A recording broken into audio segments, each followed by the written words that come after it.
now? You can if you want. Oh, it's recording right now. Welcome back to the next round.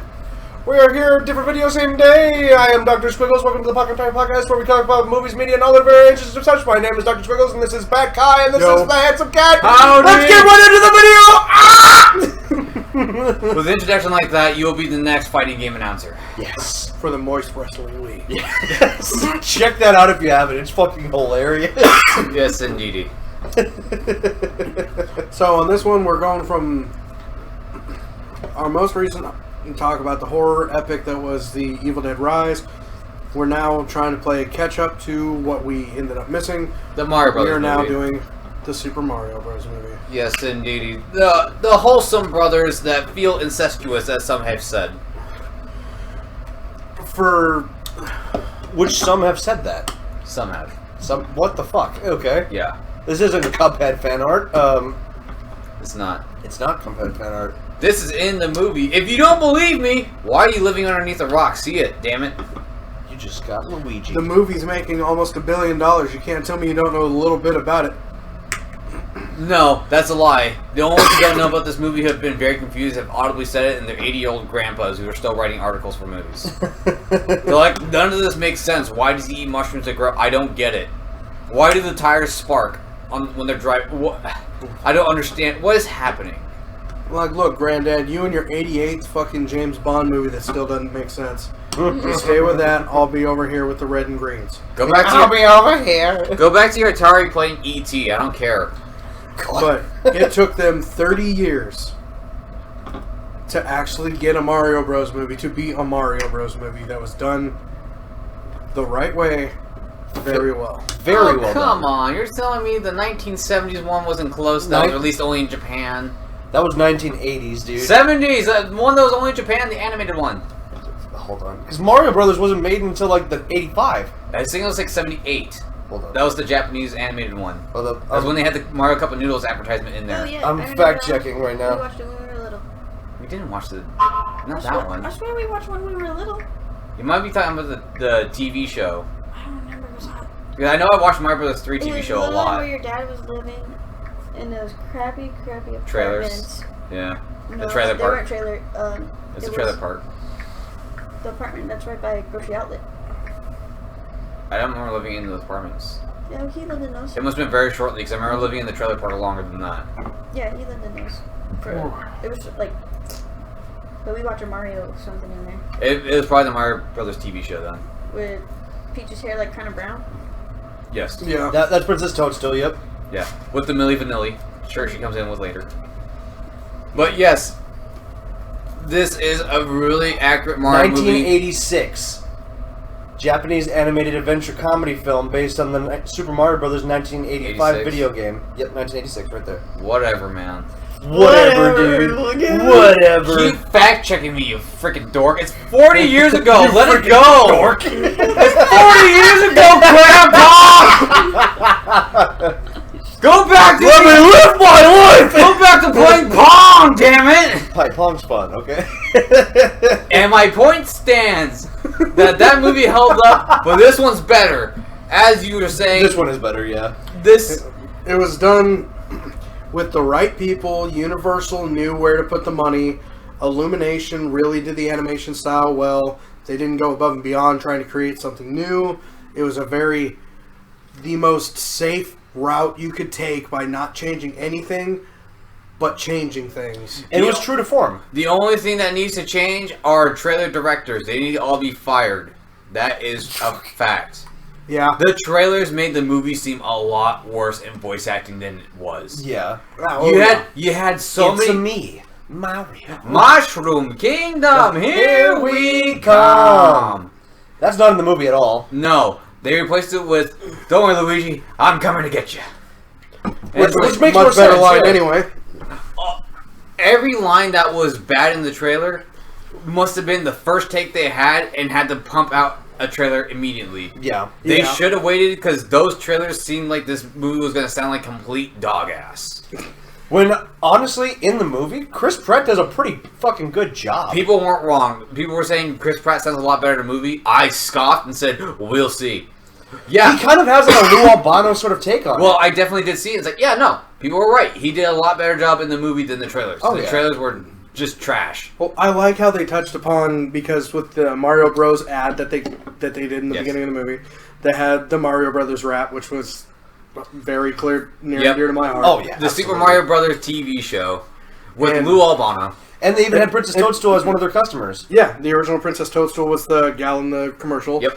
They had their high-pitched Mario voices, which actually weren't that bad either. They had the reference to the super feather, which gives them the cape. Yeah. And Yeah. they covered why they didn't do the voices in the movie right afterwards. Like, it feels kind of weird. It feels kind of off-putting. Yeah, And you don't think it's a little too much. You timed it up a little too much, right? And It's then, like, it sounds like it would be annoying if you do it too long. and then they immediately retconned Donkey Kong, the video game, where Jumpman's there, not Mario. And turns out Jumpman is a completely different character now. It's which is Giuseppe, why, yep. Which is why he's got a blue hat and red overalls instead. Yep, and that one's played by Charles Martinet. Charles Yep. Martinet, yep. And he goes like that. He looks at the Mario Bros, turns around, and is like, "No, it's a perfect, woohoo! You know, it's great." It's like, "Yep, Yep. Yep, thanks, Giuseppe. thank you, Mr. Jumpman." You're welcome. And incorporating Spike into the movie. Their I old did like foreman. that. Yep, they're all wrecking crew foremen. Yep. And he looks like someone we would work with over at the fucking plant. Yeah. I like it. Granted, it was very storybook with, oh, we got to prove ourselves to be good. No one has faith in us. We got to be able to do this. But, Which, I mean, is true to form for the Mario Brothers, at least. well, yeah, but I mean, Yeah. it's done so often. You could have tweaked something. So, like I've said this before, and it's honestly the exact same thing as the Evil Dead Rise.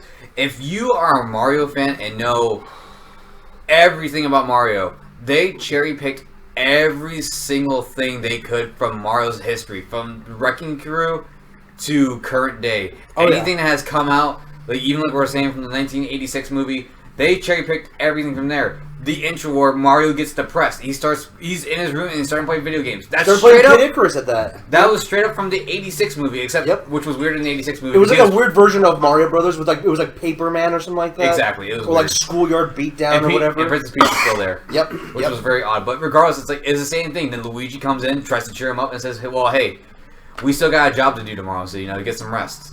Right? And it's like We're all in it's this together. Exactly. It's the same. Like they cherry picked every single thing from everywhere in this entire movie. It honestly floored me how many references were in this. It Oh, was yeah. fascinating. My only problem with it was that they were trying to shove too much. Like the pacing was too fast. I've heard some people say like that's Yeah, not a the- problem. the- Like it was The fine to be pacing too was fast, and I've heard a lot of people say the movie could have used another 10 to 15 minutes, maybe. Yes, Espe- definitely. Especially utilizing maybe more time with, like, Luigi. Yeah. Mhm. And because the majority of his time in the movie was in the cage. Yeah. Which I do like that they made Luigi the one that Mario has to save rather than just Princess Peach. It gives him more of a reason to like go to the Mushroom Kingdom and get his brother back. It just hit me. Was that because it was a reference to instead of Mario's missing, now Luigi's missing? Yes, Yes. probably. Damn it. I wouldn't put it against them to not do that. Well, because Nice he's the going to princess go... will want us over for a picnic, eh, Luigi? Well, because he's going to go above and How beyond are we to gonna get save these his brother. clouds out of the way? Get the hint. Get the hint. He's going to go above and beyond to save his brother. He's not going to go above and beyond to save this one blonde bitch he barely knows. Right. But now that he has a connection- This lady that might be human. Yeah. Whoa. Whose bangs are in the shape of a heart. Sorry. Yeah. This lady that might be from Earth. She Yeah, is human. maybe. Might be from Earth. Because Rosalina is not really confirmed to be from Earth. Rosalina specifically is like a weird sort of Time paradox baby. yeah, it's a time paradox. Yeah, It's a time paradox baby where it's possible that Rosalina and Luigi had sex to make another Rosalina, and then the cycle continues after like every eternity, yeah, which is very odd. it's very weird. But Regardless, that's a different fact anyways. also, I'm curious about how they're going to incorporate Daisy into any future like movies because They introduce it like they did with Super Mario Land. She's she's a different princess in a different kingdom. Well, she's a princess in Sarzaland, whatever it's called, the desert. In Sahara Land. Sahara No, it's like something weird. It's not Sahara Land, but yeah, it's essentially that. Sherbert Land. Close. So let's talk about our favorite character. We all know we love Donkey Kong. God. Fuck. You got the cut box! Now you die. You got the cut. Well, see, we all know that was my biggest qualm going into this movie. Yeah. I defended Chris Pratt. I defended Charlie Day. The second I heard Bowser, I knew I was going to eat crow because I was doubtful on him. Mm-hmm. Seth Rogen was the only one to me that never made sense. But once you started getting into the movie and they got to the Kong world, and granted, they retconned Donkey Kong a little bit because Donkey Kong is now Cranky Kong's son, so Donkey Kong Jr. ain't there. Yeah. But at least we still have Diddy and Dixie. They may have like a point where they still have Funky Kong. I'm sure Funky Kong was the one driving the car. They might make Donkey Kong Jr. like modern Donkey Kong's son, possibly. Maybe. To make it more like accurate. But once you got there and all the stuff started going on, and you know Donkey Kong to be a showboater, he's always got the ego about him. He's dancing packs. Yeah. He's a happy simian to be there wherever he's at. Which I thought, you know what, that fits him very well if you know Punch Out on the Wii. Oh yeah, yeah. Every time he's about to hit you, exactly. Every time he's about to hit you, he's always showboating. Always showboating. It's like, yeah, you know, that's actually perfectly in line with Donkey Kong now. Exactly. Yeah. And the voice really didn't bother me too much. He didn't scream anything about showering with someone with banana cream pie. Unfortunately. Like, his laugh is there more than a couple times, and it's not anything about different. 3 or 4. I mean, but it's if you know Seth Rogen's laugh, it's Seth Rogen's laugh. But for DK, I can kind of picture him having that sort of laugh. At least, like, seeing it on screen. He's got that kind of cadence a little bit, like, especially in the games, where it's like the like, he's got the overly jovial sort of, like, giggle laugh almost. Yeah. I've noticed a problem that a lot of people have had with the casting is Fred Armisen playing Cranky Kong. They said the voice didn't... That was one of them. I know I had a problem with 2 characters. Was a little bit more raspy. Well, I forget 2 characters. I know one of them was Cranky Kong. I forget who the other one was, but it's like, dude, that voice just didn't fit Cranky Kong. Yeah. It sounded like an old Jewish guy doing it. Well, it's I mean... like, why? Fred Armisen, yeah. But still, I mean, like, something about the voice and the cadence just doesn't fit the character's look, you know? I'm just saying, I would have really loved if Gilbert Gottfried was Cranky Kong. It's like if anyone... Yeah. It's like if anyone's seen the Cult of Lamb cartoon that came out from MASH. It's not the voice I expected for it, but it was fine. With Cranky Kong, it wasn't the voice I was expecting, and it just didn't fit. You know? Like, to me it worked, but something did feel off, but I just kind of went with it. Yeah.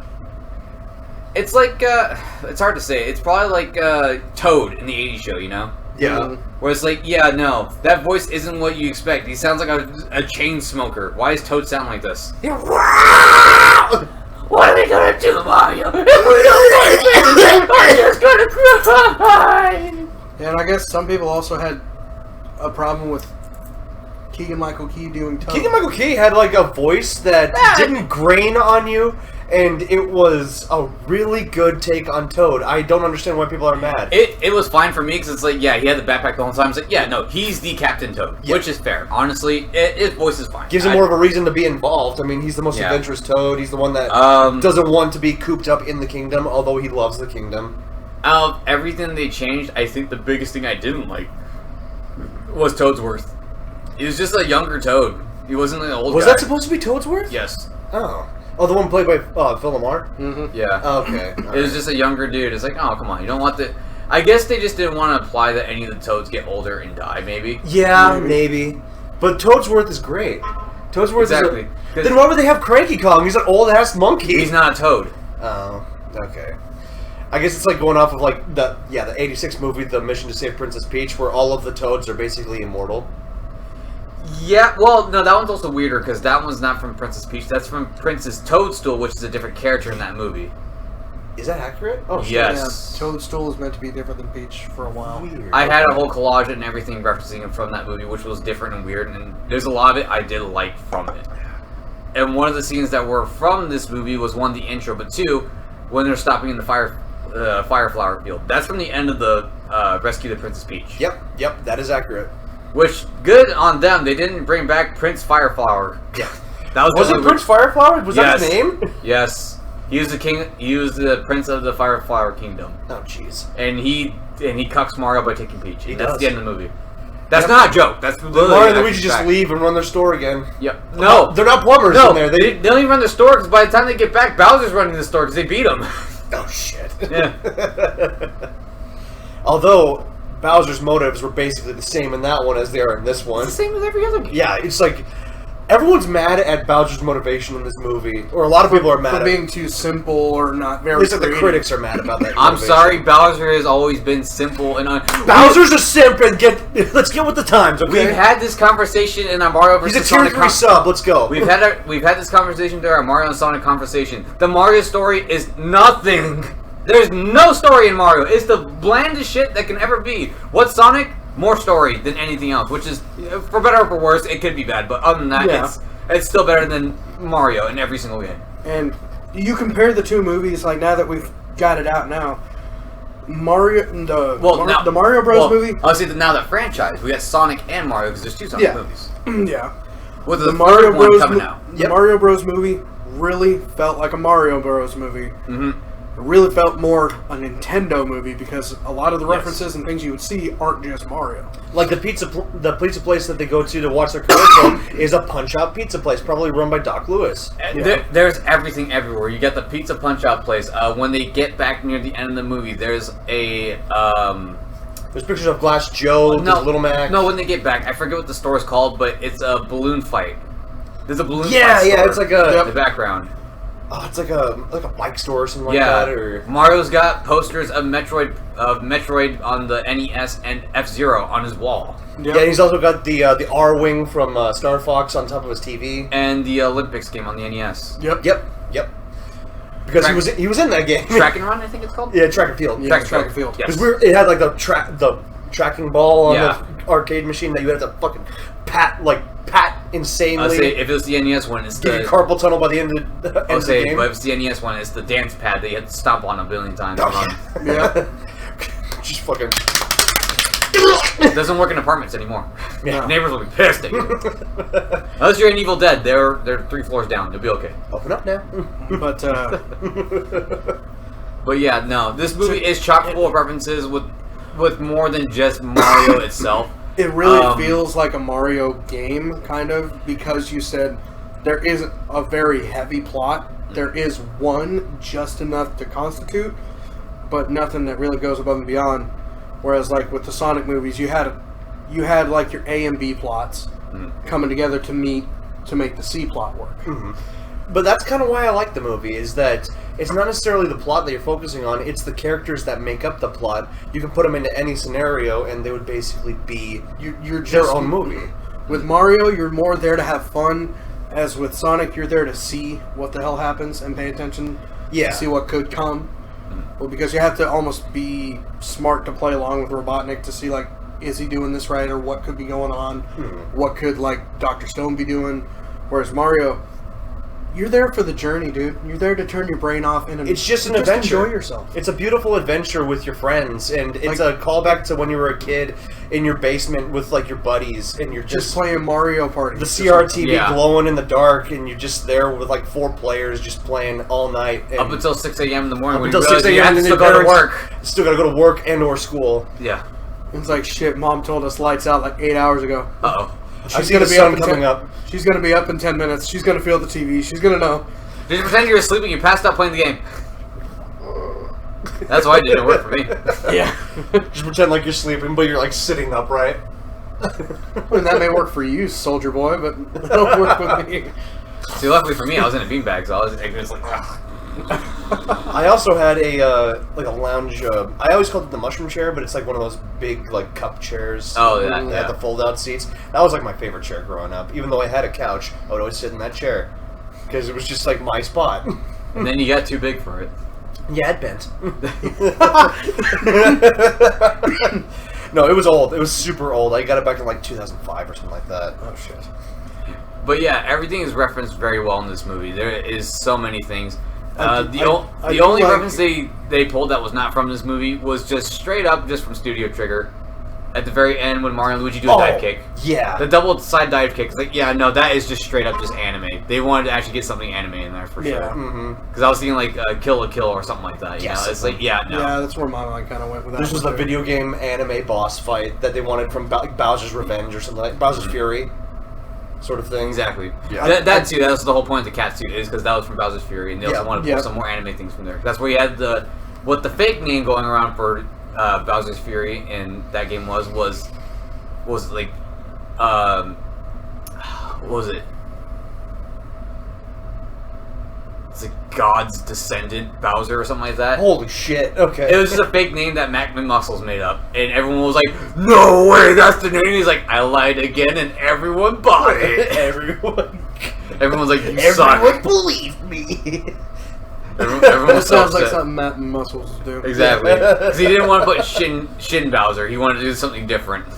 And it was like, yeah, that's more badass. Descendant God Bowser. I do like God's descendant. how they Bowser. explain the power-ups and how they're used, and I think that was done pretty well in the movie. I do like the how power-ups that they chose to use were good. Yeah, like the Mega Mushroom, even, like, in the movie, Mario doesn't like mushrooms, so as soon as he eats it, he gets bigger, but then he instantly throws it up and he loses the power. Yeah. I liked that little tidbit. That was nice. And we don't see Luigi get anything other than the Superstar at the end. Yeah. They share a superstar. I want to see Luigi with the Mega Mushroom because he's already tall as it is, so he's just going to get, like, extremely tall, and maybe that's the reason why he can jump higher. Well, it was funny, too, because when I was thinking of the superstar, you know what it made me think of? Mario Party 2. When they get the superstar, it's not like, oh, they have pure invincibility. It's like, no, they're actually really strong, too, and they can just throw Bowser anywhere they want. Oh, yeah. It's like, yeah, it's very reminiscent of Mario Party 2. Well, I liked the callback when they were fighting Bowser, and it was Brooklyn, right? They brought him back. Yeah, it was in Brooklyn. Yeah.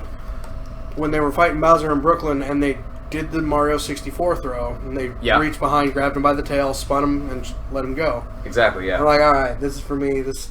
You have 4 decades of Mario to cover, and they chose key bits from every decade to fit every generation of Mario fan in there, from silly to serious, even not just Mario fans, but Nintendo fans, and not just Nintendo fans, but the actors fans. Mm-hmm. Especially if you're a big fan of Jack Black, like, I don't know, me.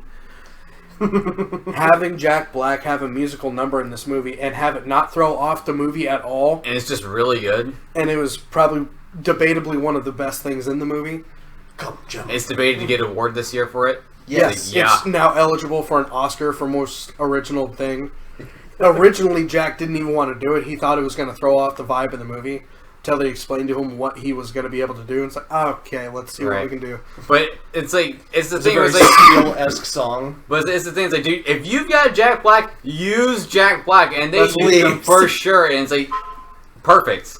You nailed it, Jack. And especially when Kamek comes in and interrupts him, it's like, come on, Like, jam with me. And then they start doing Michael Richardson as Kamek also is fucking fantastic. Oh, yeah. And then they started doing the underground song. Ding, I'm like, dude, that's cool. This is great. Right? It's like, how do we practice? We're gonna practice my little song. Right? Like, I started getting about as giddy as what I did at Sonic 2 when they were both underwater and Sonic had to get a bubble to breathe. Yeah. I was like, yes! Yes, they got the reference! Then Sonic started to drown, the Knuckles saved his ass. I'm like, yep, that's right. Yeah. Oh, also, going back to the Superstar, like, battle at the end of the movie, it's the... If you notice, like, a few times, you were noticing that it was, like, a anime-style fight, right? Yeah. So, I was putting the pieces together. That's a reference to Mario and Luigi games. The RPG-style games where they're fighting Bowser, like, 2-on-1. Did they do a double dive kick? Yes! Once or Like, twice. once or twice. That's, like, their tag team move. I don't remember them ever doing a double dive kick. Well, I mean, it's like a reference to like both of them fighting against Bowser, and it's like an RPG style sort of fight. Right, probably just jumping on them together. Yeah, I can see that. Yeah. Where it's like super stylized, super colorful, and then bright and loud. Yeah, I can see that. Yeah. Incorporating things from different games also, like jumping from the bridge and the 2 scrollers, or the 2D side scrollers at the very beginning when they're late for the first job and the van dies. Yeah. And that was also incorporating Super Mario Run, where he's doing a lot of parkour too. Yeah. Yep. The little mobile game. Yep. And that actually gets into some of the beef I have with the movie, and this is like the only one I have outside of Seth Rogen's laugh, is the need to put in so much pop music that takes you out of the movie. Yeah. Like, don't get me wrong. After settling down with the movie, I felt that all the 80s music was just too much, especially with Take On Me when they were driving with Donkey Kong. Take that On was Me was the most off-putting song ever. It's like I love that movie. I love that song. I love like when it came out. That whole generation of music. Oh, for sure. But in that moment, there's so many much better songs that you could have done something like "Welcome to the Jungle." You could have done anything. You could have included the DK rap or the Donkey Konga stuff when you got in. Shit, you're right. Welcome to the Jungle would really fit more. Or literally.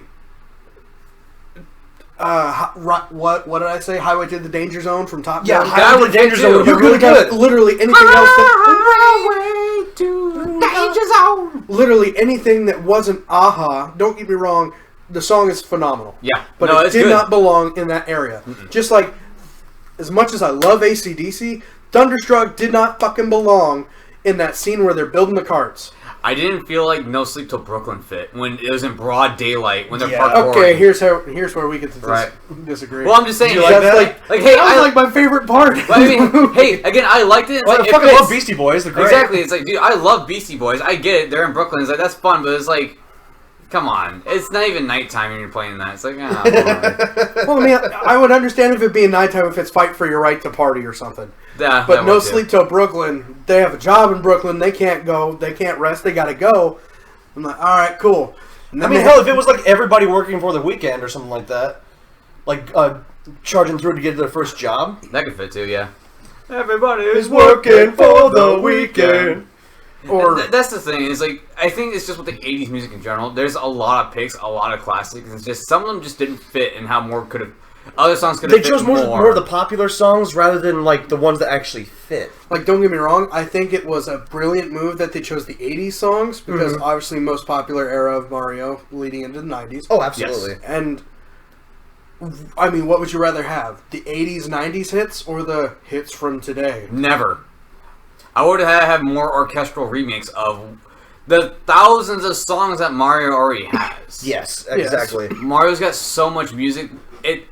I'm with some of the debate that people had online. It's like, there's no need for the 80s music. You've got so many songs, especially when you have Donkey Kong Countryland there. You've got even more than just that. You've got the Luigi's Mansion songs. Well, you could have had a rock version of like the DK Country theme song. I will admit, or have a heavy metal version of like when they're showing up the Bowser's Land. Yeah. Anything. It's like, dude, that's saying like Mario's got so much music. There's no need to put 80s music in there. Yeah. They could remix so much. Like, I got a little giddy when I heard Bomb on Battlefield in the background. Oh, right? Yeah. As I'm saying, it's my favorite theme song. Or when Donkey Kong came out for the fight, you heard the DK rap. Yeah. That was Everybody really nice. got all giddy.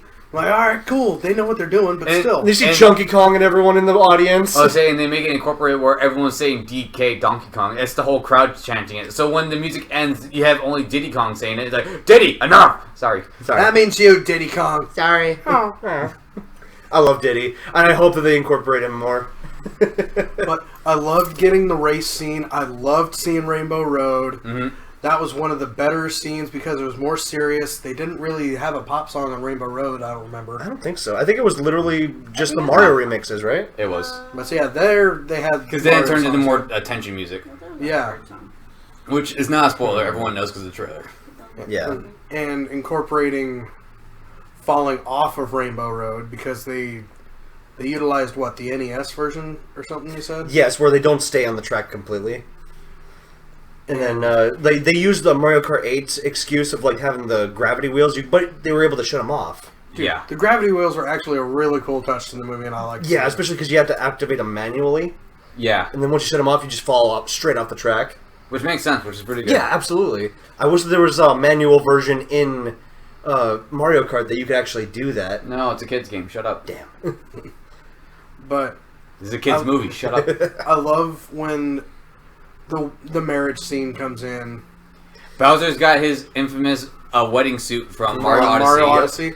Looking identical to Mario Odyssey. Looking as dapper as ever, and they also got the Also, the piranha plants. the Mario and Luigi reference where Kamek's dressed as Princess Toadstool. Yep. Yeah. And Kamek was really going in for that kiss. He was ready. Yes! Yeah, not one person's complaining about drag queen shit to there. And he was really going in for that kiss. Bro, he was into that shit. Yeah, he was. It's like, okay. I have a theory that Kamek is just the Mr. Smithers to Bowser's Mr. Burns. Yeah, that is accurate. Indeed. Yeah, I can see it. Indeed. Oh, shit. Incorporating the ice flower. Oh, yeah, that was pretty cool. Mm-hmm. You saw King Babam, you saw Boo in the background. Although I did think that Boo was a little bit under-rendered for the movie. Like, it did kind of look like he was just... Well, I mean... How do you put an anime face on a white ball and not make it look stupid? No, I mean, like, if you Called look at his Hegeo. shadows, he's kind of like his model was just put in the movie, and he's just floating around. I Which, I mean- mean, that is his whole thing. But, you know what I mean by the shadows? Like, he's kind of just, like, flat white on, like, a fully textured background. I'll have to look at it again. I don't quite remember. It's very weird. It kind of looked like... For me, it looked like Gmod. But, later down the line, if they wanted to incorporate King Boo, I mean, he's there. He's absolutely there. Yeah. But I do like the Tanuki suit that he utilized. That was cool. The Fireflower Donkey Kong, that was pretty cool. Fireflower DK was cool. Again, with another 2D side-scroller scene. Yep. It worked out really Yeah, well. the Ground Pound Yep, incorporated the as Ground well. Pound Incorporation, the Bonsai Bill. A lot of Luigi's Mansion stuff in there with Luigi. Oh, yeah. When they incorporated the music to that, I was like, oh, this is... Oh, make the movie, please. When Luigi first gets lost, it's nearly a huge big reference to Luigi's Mansion 1's intro. Mhm. And then at the end of... Well, at the beginning of the movie, when they're going to the job, it's just straight up Luigi's Mansion 3. They're going to the high-rise area to do some plumbing. Mhm. That's Luigi's Mansion 3 because it's the high, expensive mansion. And like I was telling Jordan, how much you want to bet that that dog is a reference? It's supposed to be the opposite reference. Like what I was saying with... Instead of Mario's missing, it's Luigi's missing. It's the Polter Pup. I could see that. Because they also liked Golden Bones. Yeah, fair enough. Instead of being a happy dog, instead of a happy dead dog, it's an angry alive dog. Maybe after it dies, it turns happy. Exactly. Well, it changed his mind and gave him respect after they beat Bowser. But he was still kind of mad. He was salty, but I'm like, alright. Alright, you I'm did good. I'm stern, but whatever. God. I do like how they force-fed him the mini mushroom after beating him. He's trapped in the cage now. Yeah. She hates it. It makes me think that I don't think Bowser knows how the power-ups work. Right, like where you get damaged and you instantly lose the power. Because he could easily hurt himself, he could purge himself, he could do anything. But he chose not to, or he doesn't know not to. Yeah. Right, And that's what throws me off. Because, I mean, he has, like, all of this power at his disposal. Why would he need the power-ups to begin with? Like, because he has, like, all these armies, these Shy Guys, these Sniffets, these Piranha Plants, Bullet Bills, and Koopas, Goombas, just all of it. Which Sniffets, by the way, do have a Sniffets voice. talk! Sniffets talk in this one, which is great! Yeah. Which is weird. I wasn't expecting that, but it's like, alright, sure. So I'm curious if like they incorporated Shy Guys to be a more diminutive version of a Sniffet, where the Sniffets are just the smarter ones. Or they're just more talkative. That's why they have the mouthpiece. Who knows? Maybe, yeah. He's like, "Wah, wah." Or maybe it's like Pyro, where it's actually blocking off what they're saying, so it's like sort of thing. You're fine. But Shy Guy's my favorite little minion. Absolute standouts in the movie. Obviously, Charlie Day. Yeah, he was really good as Luigi. I believed it. I want to see more of him. I need to see more of him. Hopefully, Peacock can give us a Luigi's Mansion show like they were thinking. Oh, I would love that. If they make a series out of Luigi's Mansion, I think it would do very well. Another standout. I actually thought Anya Taylor-Joy did very well as Peach. Yeah, loved it. Mm-hmm. I mean, I can understand what people were saying. Like, she seemed kind of flat.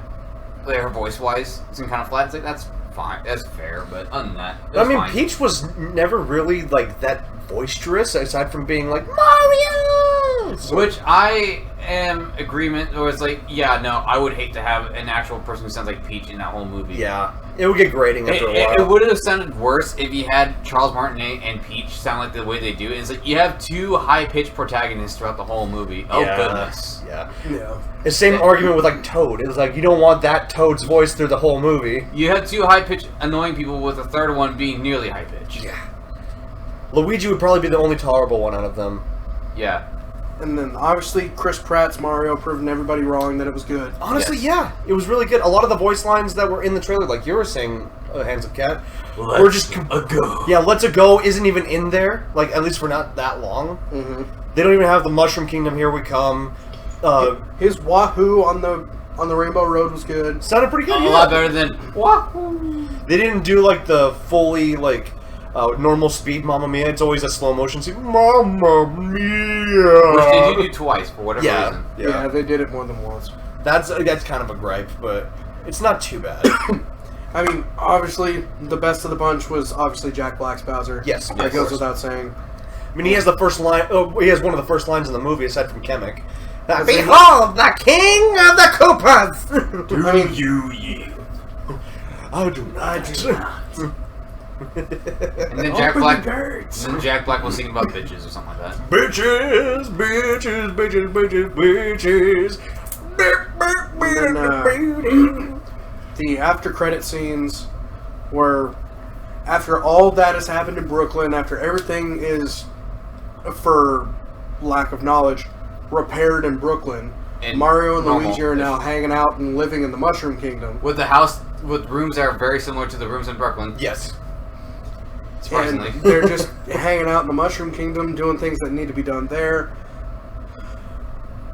Bowser's now a prisoner in a bird cage in the Mushroom Kingdom. Mm-hmm. Still has his Ludwig piano. Mm-hmm. Finishing the Peach song. Bitches. Bitches. And then he gets basically told Night Night Birdie, gets lights dropped on him. Then the second credit scene, Yeah. which got me, The actual end credit scene. Mm-hmm. which got me giddy as a schoolgirl. It was basically, what would you say, Mario World? Yes. You were saying with Super Mario Mario World? Super Mario World, like from the Mario Bros. Game, the Mario Bros. Game, like the original one that actually introduced Mario and Luigi. With Bowser and Peach, you have your standard cast. Now, the end credits to this was with Yoshi. And with that would be Super Mario World, where you start introducing all the Koopa kids. Yeah. Because not a single one... That's another reason why I'm saying get the Koopa Kids involved. Because not a single Koopa kid was in this entire movie, but the clown cars were. Because in one of the posters, there's a different character driving a clown car. It's like another standard enemy. Okay. But it's like, for sure. Then you're going to have all the Koopa kids in their clown cars, and they're going to break Bowser out, and then now you have all 8 of them working together. Because in canon, isn't it Iggy that makes those clown cars? I don't know.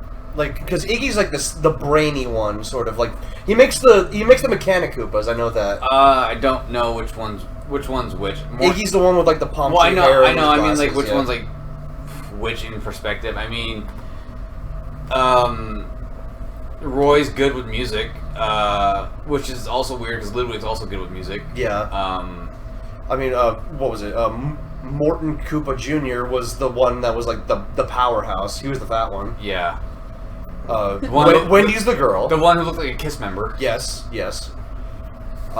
Lemmy was the one that was the most wild child-ish, like circus-inspired. Like, I think that was his one main thing, is he wanted to be a clown. Probably, because then Wendy was all about hoops. Yep. Yeah. The hoops and the portals and everything. Swinging hoops for her mama. Bigger the hoop, the bigger the huh. Swinging hoops for our mama. Ain't no one got time for that drama. Fuck. Hey, mama, it's that beat that make you mama. But I really feel like this cements that now that the fans are old enough to make the movies and make them properly, this shows that we are starting to really get out of that video game movie rut. Yes. Like, with how well we had Detective Pikachu, which unfortunately we didn't get a sequel to. I think they're developing it. Yeah, it's not going to be through Warner Brothers, so it can't be the same one. Well, hopefully to God they don't make Detective Pikachu 2 before the movie, where the game spoiled everything about the movie. Yeah. Because I called it before I even saw the Jonah. I'm like, do you want a spoiler? He's like, I don't know. Do I? I was like, do you? He's like, I don't really care about this movie. I'm like, at the beginning of the game, they tell you your dad's the Pikachu, but the son doesn't know. And sure enough, they did the same thing. It's like, nice. The movie did that a lot better, where it just says like, "Oh, your dad's gone missing," but there's a Pikachu that can talk. Well, and they do the same thing. It's like, "Oh, your dad's gone missing. He was like in some sort of car accident," and then a Pikachu wakes up and he goes to the office and is like, yeah, I don't remember. I just remember being in a car accident and now here I am. It's like, oh, so you're the dad. Because they've established that was his Pikachu, right? No, because his dad never had Pokemon. So it's like, oh, so you're the Pikachu. Gotcha. So random Pikachu, okay. In a car accident on the same day your dad went missing. Gotcha. So you caused my dad's accident. You bastard! Yeah, like you have how well Detective Pikachu worked out. You had the 2 Sonic movies that did very well.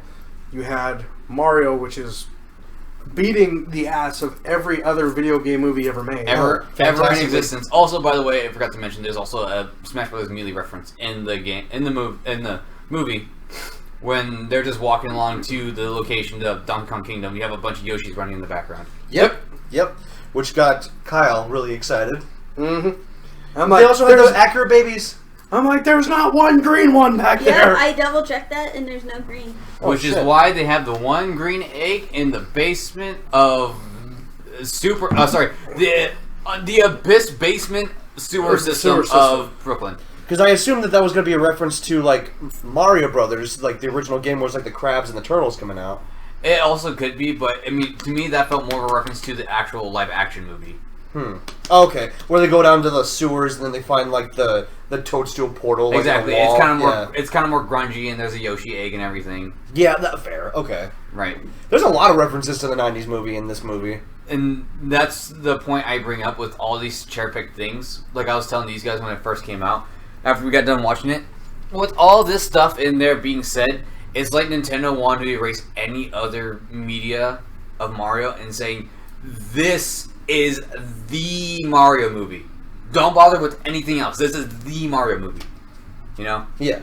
We know. I mean, we all know. There's two movies. There's a complete 3 TV shows and all that.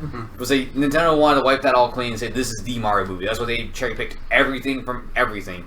Not just the games, the movies, and the TV shows. They wanted to cherry pick everything. And just combine them all into one so that this is like the one that exists. And everything that was missing from this movie, will they do it again? Yeah. Like you were saying, they'll probably get a Mama Luigi joke in there. Oh, absolutely. In the second movie. For sure. Anything that was missed in this first movie, they'll cherry pick it again for the second movie. Yeah, I have a theory that Yoshi's going to be more attached to Luigi because Luigi's been pretty good with it's going to be a redemption arc from when he had to deal with the dog, probably. But not just deal with the dog, but you have to have Luigi have something because he was in a cage the entire fucking movie. Yeah. You have to have him show something. Make him the Yoshi Wrangler. That'd be awesome. Or they might make the joke like in the old 2000 manga comics where it's like, oh, look, instead of Peach dressing up as Luigi, now Peach might dress up as Mario and try to escape. Right. Who knows? Maybe. Because she'll also use the capes.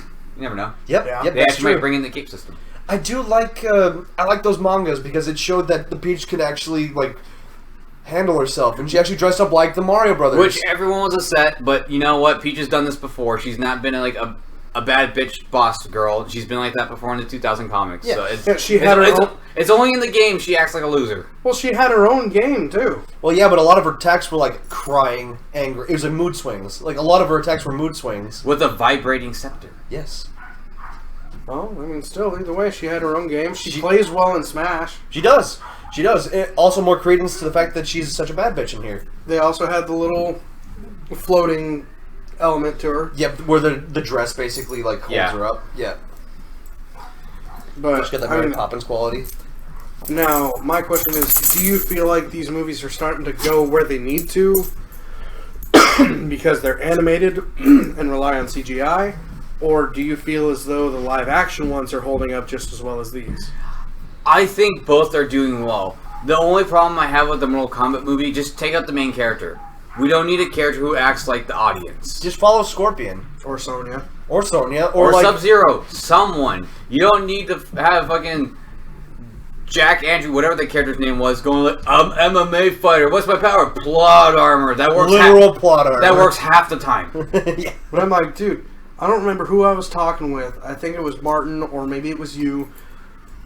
Since he's a descendant of Scorpion, you could have had him utilize any form of the old samurai.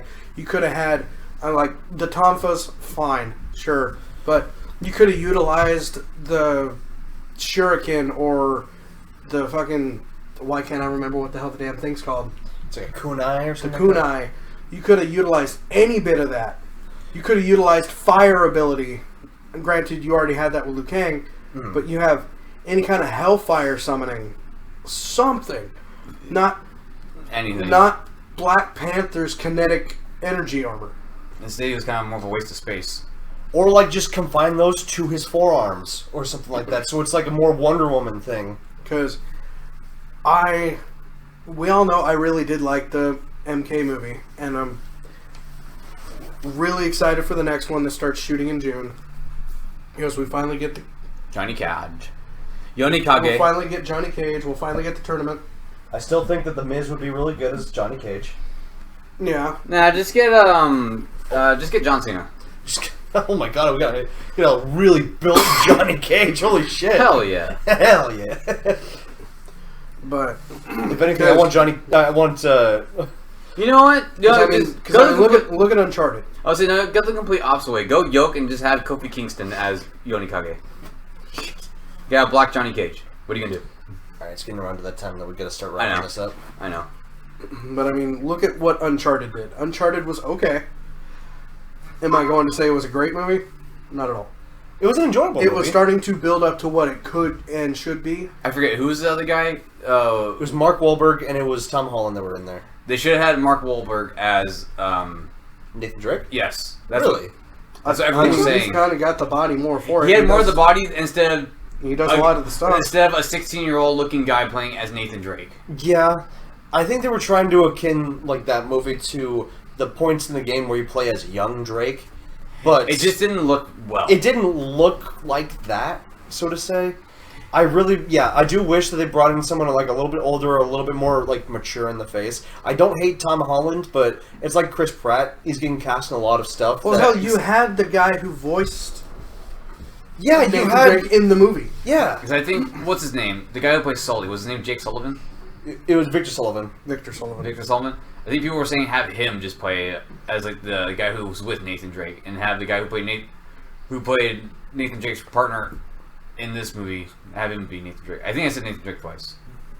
But I think I don't know Nathan Drake's partner that well. But I mean, either way, it's like have like the older guy be Nathan Drake's partner, because it's like the guy they had playing him was like he fits Nathan Drake more because he's got more to look for it. Yeah, fair enough. It's like with Robbie Downey Jr. He already kind of looked like Iron Man, and that kind of cemented him as Iron Man. That's fair. Yeah. Now, I will say this before I say we should close this out to not be late. This movie showed what fans can do, what fans are willing to bring to the table if you listen, and how far you can go to make a video game movie well. Per our discussion of adaptations in another episode, this to me shows that something like Spyro can exist. Yes. You can go above and beyond and possibly do a Crash Bandicoot movie. This shows that you have the ability to go in and follow your fans with the seriousness and grittiness and darkness that MK had, the action that Uncharted had, and the devoutness to the fans that Mario had. You could make a Metroid game happen. Oh, absolutely. And it's not impossible with your saying Crash Bandicoot, because there was a canceled project, if you have seen that. That happened in 2019? Yeah. Hell, I mean, it wasn't that long ago. I'd like to see Star Fox in this style.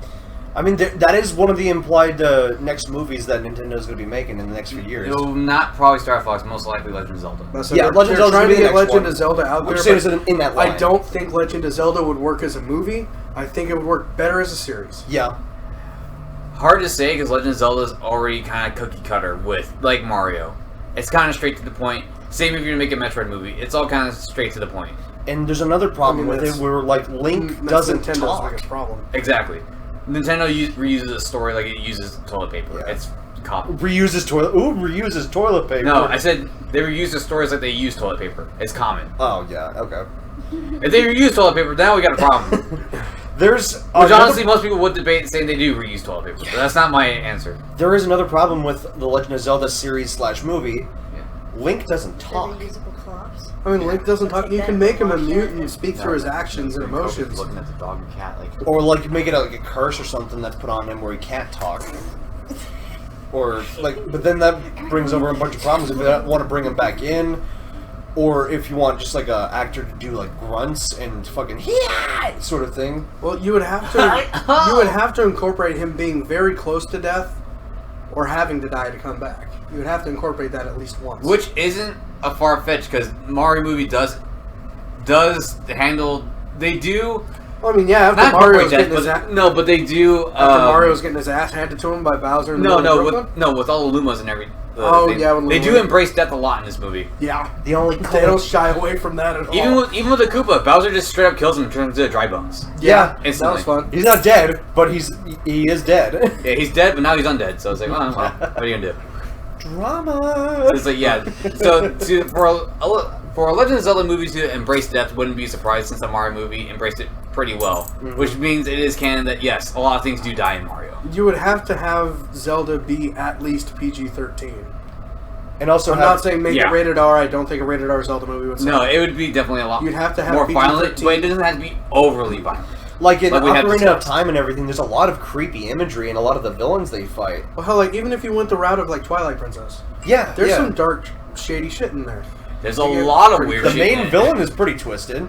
Well, I mean, Ganon. You could incorporate body horror with Ganon. Oh yeah, especially because like he turns morphing into like Ganon from Ganondorf, like having the demon form or something like that. Yeah. Like I don't even know if they're going to do that or if they're just going to keep it to classic Ganondorf. Well, with the Gerudos. Hard to say, because if you go with the first game, it's just going to be Ganon itself, the big pig monster. If you're going with anything else, it'd be Ganondorf 2 Ganon. I mean, I would think of it as do it like the rules of 3 in any action movie. There's always 3 action scenes with the villain. The light one, the one that fucks you up, that you have to learn to fix yourself in order to beat the finale. Well, and that's the good thing with Ocarina of Time.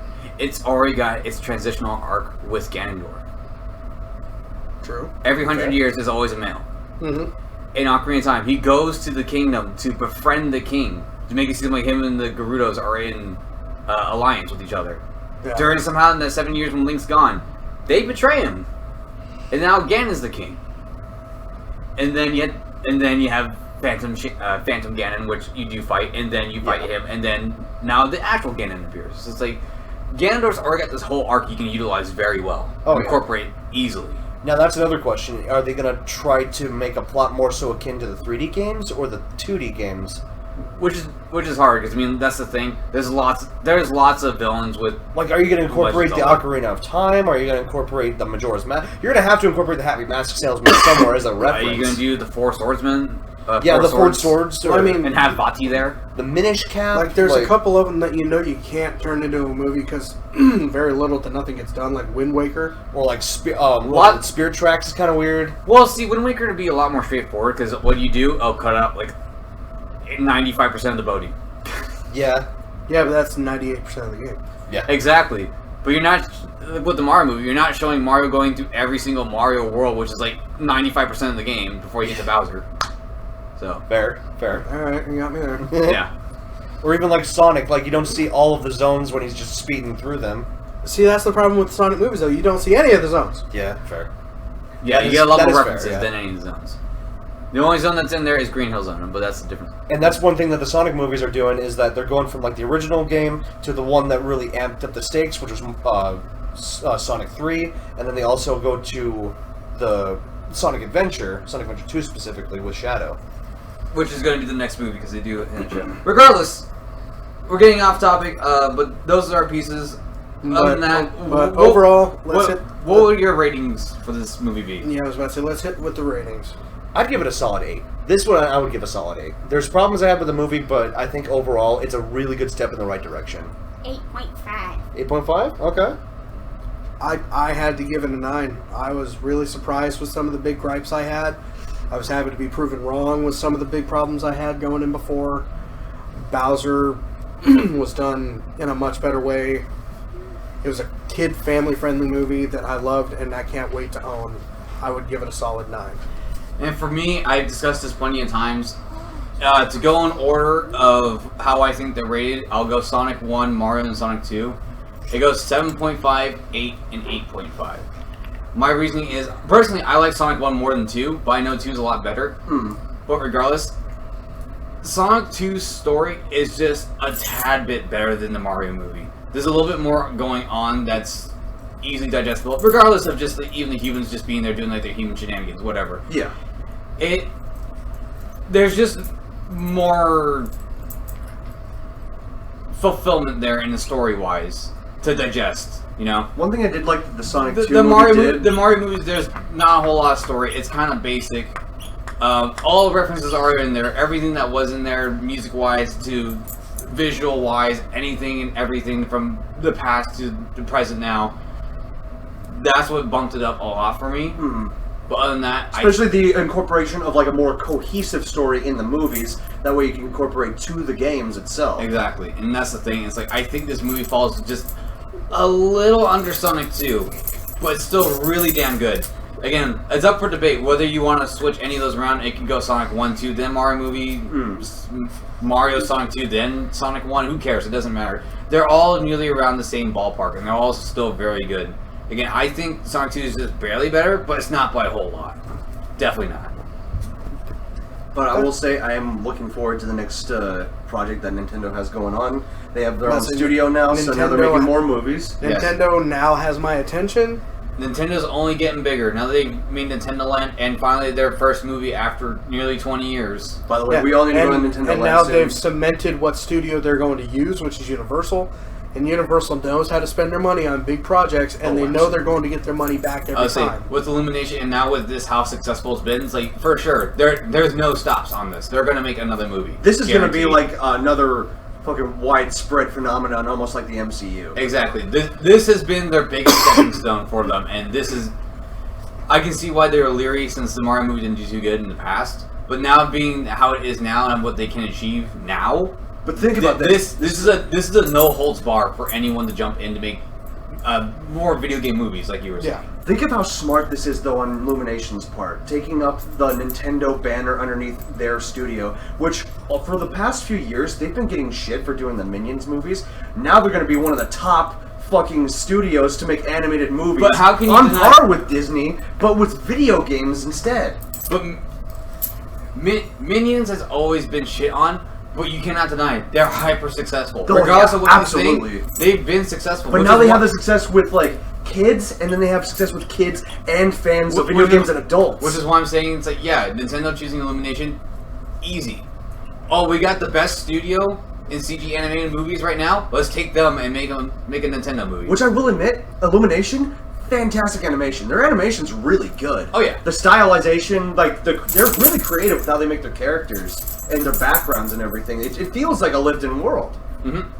Yeah, and that's another thing. The worlds do feel very alive in this movie too. That is one thing we never talked about. Every world they show, everything feels like it is fully alive. Everything, there's something happening everywhere.